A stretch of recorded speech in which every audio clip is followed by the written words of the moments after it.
এই তো আবার এই কটা টাকা দিয়েছে তো মনে হচ্ছে যে আর ঘুম হচ্ছে না। হ্যাঁ, কাজের জন্য ফোন করেই যাচ্ছে করে যাচ্ছে। না না, ওসব শোনা হবে না। তুমি অ্যাডভান্স নিয়েছো, তুমি কাজ আমার তাড়াতাড়ি করে যাও। মিস্ত্রিটা কাজে আসছে না কেন? কদিন হলো সেদিনকে টাকা নিয়ে গেল আমার কাছ থেকে, বলছে আমার ভীষণ অসুবিধা, আমার ফ্যামিলিতে অসুখ আছে কেউ, একটা কাজে আসছে না। ঠিক আছে, দেখি একটা ফোন করে দেখি।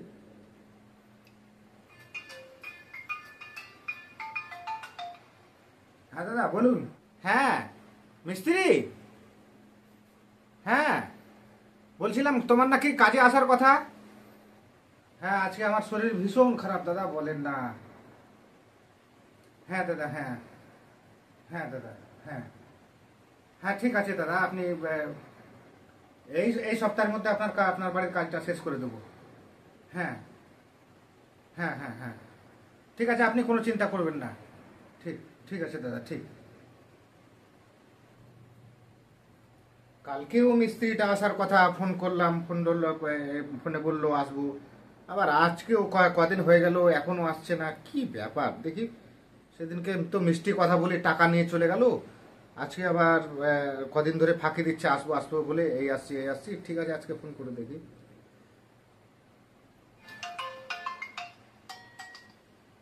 হ্যাঁ দাদা বলুন। হ্যাঁ মিস্ত্রি ভাই,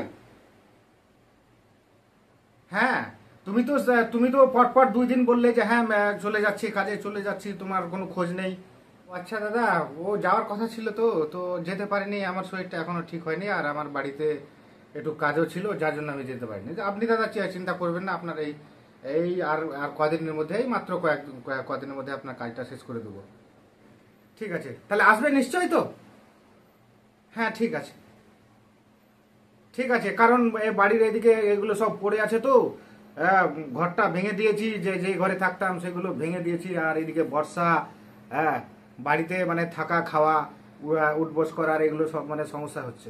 দেরি করো না ভাই। হ্যাঁ হ্যাঁ ঠিক আছে, ঠিক আছে, এসো এসো এসো।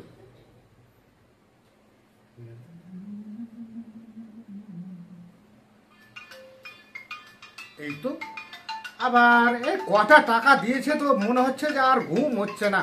হ্যাঁ, কাজের জন্য ফোন করেই যাচ্ছে করে যাচ্ছে।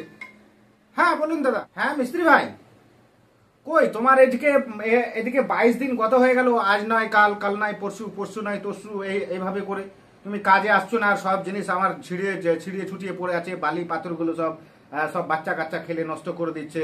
এদিকে পাথরগুলো এদিকে রডে জং পড়ে গেল। হুম, এদিকে সব গাঁথনি বাতনি সব শুকিয়ে গেল। কি ব্যাপার, তুমি আসছো না আর তুমি এইভাবে বাহানা করছো, আজকে নয় কালকে, কালকে নয় পরশু। বোধহয় তুমি কোথাও কাজ করছো মনে হয় নাকি? আরে বলছি দাদা আপনাকে, আমি বলেছি আপনার কাজটা কদিনের মধ্যে হয়ে যাবে, আর মাত্র কয়েকটা দিন সময় লাগবে, আমাকে কয়েকটা দিন সময় দিন না। আরে মশাই, তো তোমাকে আমি টাকা দিয়েছি না, তোমাকে অ্যাডভান্স দিয়েছি। তোমার তোমার কিসের ঘাটতি রেখেছি আমি তুমি? হ্যাঁ, টাকা অ্যাডভান্স নিয়ে তো কি নিয়েছি, তো কি হয়েছে? আপনার কাছে কি আমি মাথা বিক্রি করে দিয়েছি নাকি? আপনার মন মতো চলতে হবে আমাকে? আমার নিজস্ব কোনো কাজ নেই?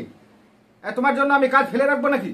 আপনি আমাকে একটা কথা বলুন, যে আপনার কাজটা থেকে আমার পেট চলবে না, আরো আমাকে দেখতে হবে? আপনার এই কদিনের কাজ আছে, আর আমি এদিক ওদিক আমাকে দেখতে হবে? আপনার কাজ করে আমার জীবনটা চলে যাবে নাকি? তোমার দায়িত্ব তো আমি নিয়ে নিয়ে নিই, তোমার ফ্যামিলি সারা বছরের। আশ্চর্য কথা তো। আপনি ছাড়ুন তো, আপনি টাকা দিয়েছেন তো, আপনার টাকা হিসেব হয়ে যাবে। একে তো আবার কম রেট কম দিয়েছে, তার থেকে আবার কত টাকা অ্যাডভান্স দিয়েছি, তো মনে হচ্ছে ঘুম হচ্ছে না। হ্যাঁ, তো কম রেটটা দিয়েছি, কম রেট দিয়েছি তো, তুমি কম রেটে করছো বলেই না আমি দিয়েছি। তুমি কম রেট চাইছো কেন? আপনি টাকা দিয়েছেন তো, আপনার টাকা হিসেব হয়ে যাবে। একে তো আবার কম রেট কম দিয়েছে, তার থেকে আবার কত টাকা অ্যাডভান্স দিয়েছি, তো মনে হচ্ছে ঘুম হচ্ছে না। দাদা আপনি ফালতু বলেন না তো। যান, আপনার বাড়ি কাজে যাবে, সময় মতো যাবে। আপনি এত উত্তেজিত হলে হয় নাকি? যত সব।